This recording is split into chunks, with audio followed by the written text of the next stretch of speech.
The House Speaker election continues. Politicians on both sides are having a lot of issues. While the chamber at Capitol Hill is still vacant, our DC bureau has more. South Florida experiences electrified fun. Like drifting around the corners all day, which was kind of crazy. As guests exhibit and test drive all types of electric brands. It's a spooky four-legged festivity. It's a community event, and all the proceeds go back in to help the dog. How dog owners had the chance to celebrate Halloween early.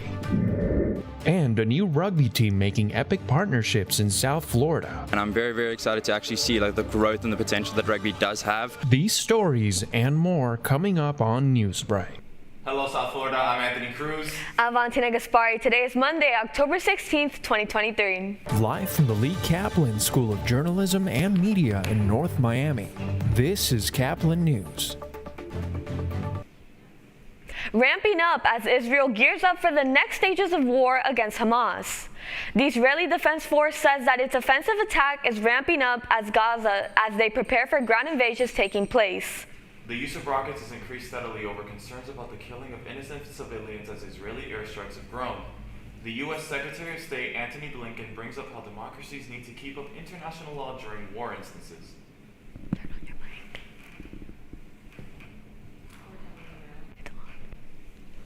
While there are still hostages in Gaza, with a few of them being Americans, the Biden administration says they are working on a rescue. A plane load of Americans who were visiting Israel when war broke out are now safely back in Florida this morning.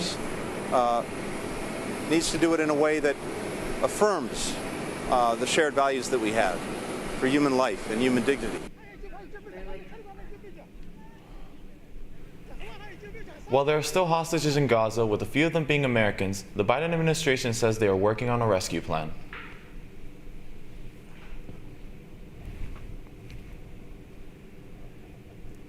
A plane load of Americans who were visiting Israel when war broke out are now safely back in Florida this morning.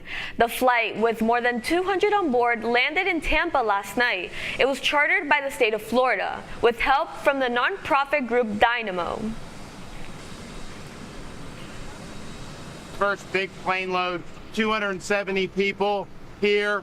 I think if you were watching, you saw a lot of families with young kids. No. So a lot of these people were in a real pinch. They had no help. They were not able to get out of Israel. And the state of Florida stepped up and answered the call. Governor DeSantis says there will be more flights in the coming days. Officers investigate a suspected hate crime this morning after a knife attack killed a 6-year-old boy and left his mother severely injured. It was Saturday near Chicago. Caplin News reporter Leon Abu-Tarbush has the latest from the control center. Police say 6-year-old Palestinian-American Wadi al-Fayoumi was stabbed to death 26 times by his landlord outside Chicago yesterday. Wadi's 32-year-old mother Hanan Shaheen is in the hospital with more than a dozen stab wounds on her body. The mother is now still in critical condition, but she's expected to survive. The landlord was charged with first-degree murder, attempted first-degree murder, 2 hate crime counts, and aggravated murder with deadly weapons. Wadi has just recently celebrated his 6th birthday. His landlord, a 71-year-old named Joseph Zuber, reportedly said, "You Muslims must die." Police say he singled them out for their faith and for the unfolding crisis in Gaza and Israel, and the dehumanization of Palestinians that has proliferated American media last week. He loved soccer, he loved basketball. No. And he paid the price for the atmosphere of hate. Take Florida's Governor Ron DeSantis, who declared that every Palestinian in Gaza is anti-Semitic. If you look at how they behave, not all of them are Hamas, but they are all anti-Semitic. None of them believe in Israel's right to exist. President Biden put out a statement yesterday sending his condolences and prayers for the family and saying that this act of hate against a Palestinian Muslim family has no place in America. The mother is now still in critical condition, but she's expected to survive. The landlord was charged with first-degree murder, attempted first-degree murder, 2 hate crime counts, and aggravated murder with deadly weapon. The crime comes as a direct result of the dehumanization of Palestinians and lack of fair reporting. In the control center, I'm Leon Abu-Tarbush reporting for Caplin News. With the world constantly changing, the United States has been quiet about lawmakers still without the Speaker of the House. Americans tell their thoughts to Caplin News reporter Alexandra Howard, who is in Washington, D.C. this morning. The hunt for the next Speaker of the House has made little progression, which makes Congress paralyzed to make any decisions on some of the world's most pressing issues. So far, Republicans have chosen Jim Jordan from Ohio as their nominee to secure the speakership. But from military funding to Ukraine and figuring out a new plan to avoid a government shutdown in November, the American people have been without a speaker for 13 days. The fact that there isn't a speaker right now just comes to show that a lot of our politicians on both sides are having a lot of issues sort of keeping at least a basis level of democracy to a certain extent. It seems as though it needs to be more organization in order for us to get a speaker. I mean, I feel like they kind of have their stuff together, but not really, like, because he still hasn't been officially elected as a speaker. So yeah, they really need to get things done. It still feels unsatisfying. And even some lawmakers are indecisive on who should become the next speaker, including South Florida Representative Carlos Jimenez. We know who our real leader is. It was demonstrated in there. I'm more solidly behind McCarthy now than ever. Can I get him to run? Can we get him to run? We need Kevin McCarthy back. Congress is back in session this week, so Americans might see lawmakers vote on the House floor to confirm a speaker soon. Reporting in Washington, D.C. for Caplin News, I'm Alexandra Howard. A local nonprofit gets together to raise awareness on adopting pups and hosting an event with hundreds of pets. It was Saturday in Pinecrest. This Halloween party is dedicated to the pups with the best costume. Caplin News reporter Daniela Thoki has more on the story. Halloween is not just for us, but also our furry friends. This Saturday, Paws For You, a nonprofit organization, has hosted their annual Halloween party. I volunteered. We just adopted Hazel about a week and a half ago from Paws For You. Oh, look at that. That is awesome. Doing this event for 13 years, and we're very grateful for the partnership that we have with Pinecrest Gardens. We keep growing it every year. This year we had our most vendors ever. I think we were at 27 vendors total. We have a doggy fun zone, we do a costume contest, and we've had up to 2,000 people in the past and 600 dogs, including a pig. I don't know what we had this year. But we're very grateful because it's a community event, and all the proceeds go back in to help the dogs that we support at our rescue.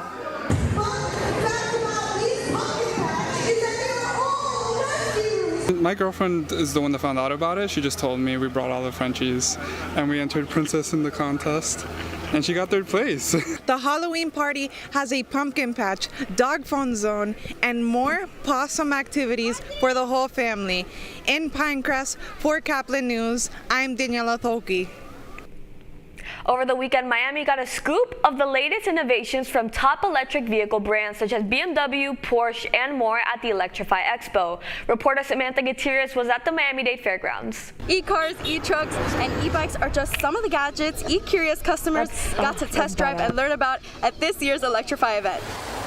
Electrify Expo had something for everyone, as they made their 6th stop in Miami over the weekend, offering 2 full days of electrifying fun. The expo was created by BJ Birtwell as a multi-city festival, and over the weekend, the world's top electric brands were on display, featuring electric vehicles, or EVs, big and small. It's Electrify Expo. Everyone is already super interested in being a part of EVs, and it kind of has a little bit of background knowledge on EVs in general. Mackenzie McCabe was representing Rivet in their electric motorcycle exhibit and demo area, educating visitors. When I was standing at the demo booth for Rivet yesterday, we saw just like the Ford going the thrill experience, just like drifting around the corners all day, which was kind of crazy, so that was really cool.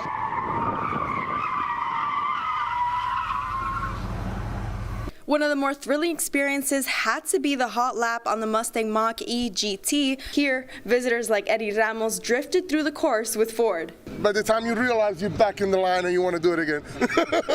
The founder's goal was to entertain and educate cities with first-hand experiences. After visiting this year's Electrify Expo for the first time, Eddie says he cannot miss it coming forward. If they come back, I come back. Their next and last stop is in Austin, Texas, November 10th through 12th. And for more information about this electric fun, visit electrifyexpo.com. Reporting for Caplin News, I'm Samantha Gutierrez. The Dolphins were behind by 14 points early on. Then they remembered that they have the #1 offense in the NFL. That's still ahead, and so is the story. I'm sure a ton of learning experience, but a great challenge and opportunity. Is counting down the days until the debut of the area's new professional rugby team. Newsbreak will be back in just 2 minutes.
Radcliffe Art and Design Incubator is the velocity accompanying the fellow's rudder, as in a boat. Unless there is movement or action, the planned direction is of little consequence. We encourage the creative ideas into action, and from the experience of doing, we critically assess the feedback, adjust, and set out to rediscover the potentialities of an entrepreneurial mindset.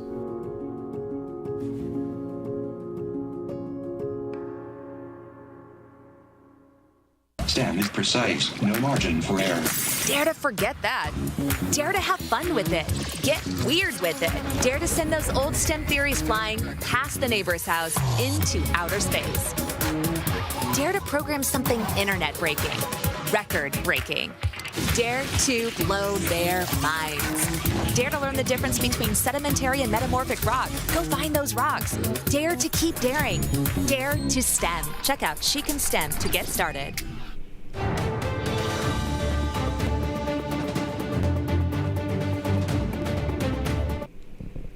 Another expansion team is arriving to the 305. After football, basketball, baseball, hockey, and soccer, South Florida is ready to move into professional rugby.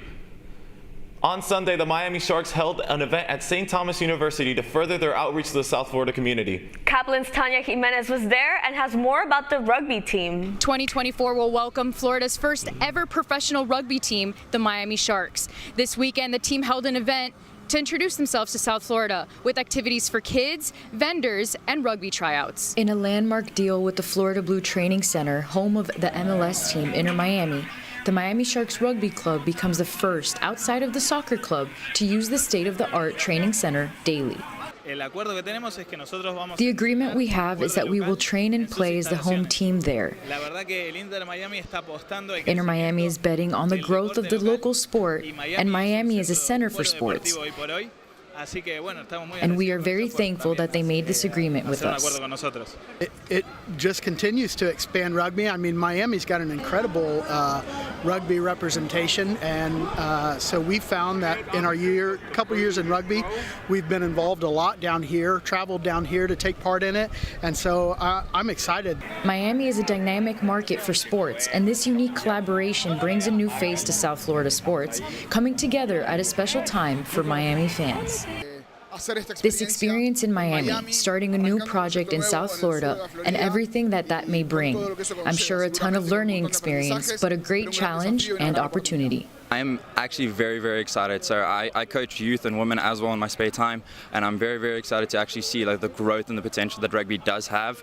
I'm very excited to see these football players realizing that rugby is also a great sport, and then coming across and be able to join in the fun that we have, and we get to enjoy with each other, and with it's a family community at the end of the day. So it's definitely worth it. The AutoNation Sports Field will officially become the Miami Sharks' home field starting January 2024. With the world's eyes on Miami sports, it only makes sense to bring rugby to the 305. For Caplin News, I'm Tanya Jimenez. This morning, the Dolphins climbed from behind to beat the still winless Carolina Panthers. The Finns faced some unexpected adversity early on, going down 14-0 in the first. However, a touchdown from running back Raheem Mostert towards the start of the second broke the ice, and they were off to the races. The Finns scored 28 unanswered between the second and third quarters and ended up doubling the Panthers' final score, which was Panthers 21, Dolphins 42. The Dolphins' run of steady competition comes to an end this Sunday as they are set to face the Philadelphia Eagles on the road to what is sure to be a thriller. That's all the time we have for Newsbreak. I'm Valentina Gaspari. And I'm Anthony Cruz. Get more news anytime at caplinnews.fiu.edu.